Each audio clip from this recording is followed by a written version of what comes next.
বিভক্ত, কিন্তু তারা প্রত্যেকে অনন্য সাধারণ।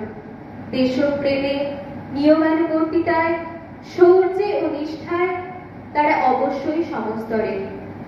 বীরাঙ্গনা নারীর প্রীতিলতার ইচ্ছা মৃত্যুর পরে তার কাছে পাওয়া বিভিন্ন জিনিসের সঙ্গে ছিল একটি চিঠি।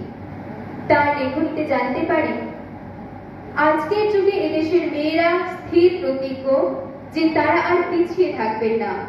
স্বাধীনতা সংগ্রামে ভাইদের পাশে এসে তারাও দাঁড়াবে, স্বহস্তে কাজ করে যাবে, হোক সে কাজ যতই কঠিন বিপজ্জনক।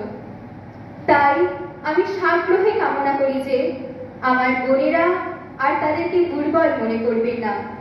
তারা হাজারে হাজারে ছুটে আসবেন দুঃখ, কষ্ট, দুর্যোগকে সহ্য ও ভয়ঙ্করকে বরণ করার আনন্দে।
আমরা শান্তির জল ছিটাইতে এখানে আসি না, বিবাদ সৃষ্টি করিতে, সংগ্রামের সংবাদ দিতে, প্রলয়ের সূচনা করিতে আমরা আসিয়া থাকি।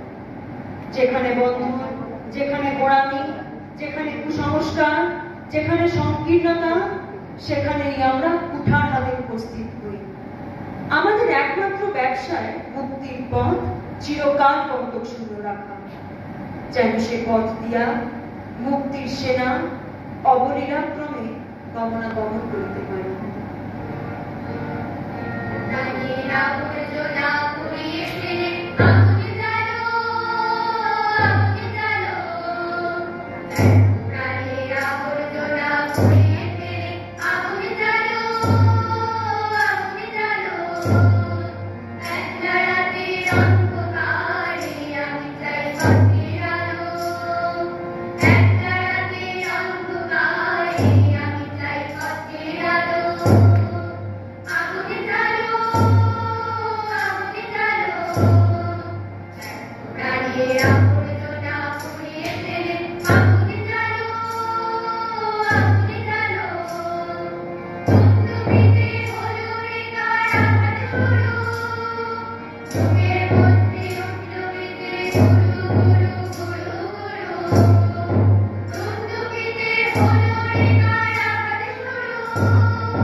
কি আর তা বলিতে পারি?